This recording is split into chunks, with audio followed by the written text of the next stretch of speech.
In Steel Mace Sport, there are two exercises that you can do. There's the 360 and there's the 10 to 2. With the 360, there's two sections. You can do the two-handed 360 or the one-handed 360.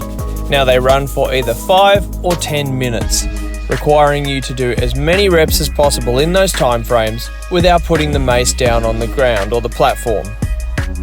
Couple of rules you need to follow when it comes to mace sport. Your hands must finish in front of the body at belly button height and must disappear behind the head. So when it comes to the 360, you have one change of direction and must not come to rest on the ground or on the body anywhere through your set. If you need to rest, have the mace held upright in front of the body.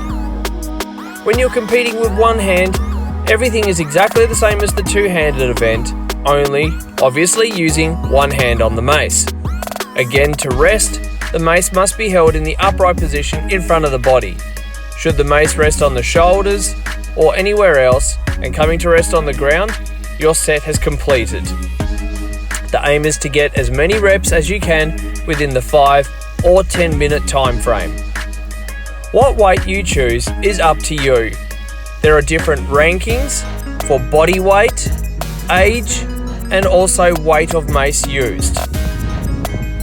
It's a very inclusive sport that will allow anyone to be able to come along and pick up a mace and compete amongst some of the best in the world.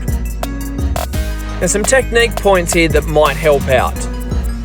Turn your shoulder into the initiating toss to get the pendulum swing behind the body. A common mistake I see with people when they are attempting the Mace 360 is that they allow the mace to topple over.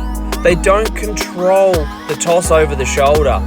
What you should actually imagine that you are doing, when you are turning your shoulder in, you are making a nice clear path, but you should also push/pull the bottom of the mace from the handle up. Now this will allow the mace to initiate its way into the downswing. Don't allow the mace to fall over, as it will start to control you and your body's movements of where it's going to go. Whereas if you initiate the swing by pushing and pulling at the same time the handle upwards towards your head, then you will initiate where the path of the mace is going to go. As it goes over the shoulder, allow it to hit a free fall pendulum swing behind the body. Don't try to control the movement and don't try to slow the momentum down. Allow the momentum to free flow as much as possible so that the mace comes and swings up by itself to your opposing shoulder. Now when you get to this point, this is when the anti-gravity part will start to disappear on the mace, much the same as a kettlebell swing, and this is where you will tug it over the shoulder to bring it back to in front of the body in that tall, upright position. So the things that are really key here to think of is simply two words. Toss, to go over the shoulder and initiate the swing, and tug, to bring it back over the shoulder to finish off the 360. When you're using one hand, everything is exactly the same. Only one hand will stay on the mace. Toss it over the opposing shoulder. So if you're gripping in your left hand, you will toss over your right shoulder to initiate into your one-handed 360.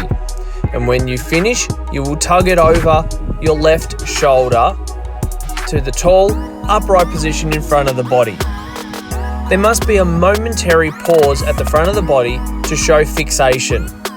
This does not need to be very long at all, but it needs to show that you had control and stability of the mace throughout the movement. It can be a split second, but the mace cannot fall over into the next 360 the second that it reaches that front end point.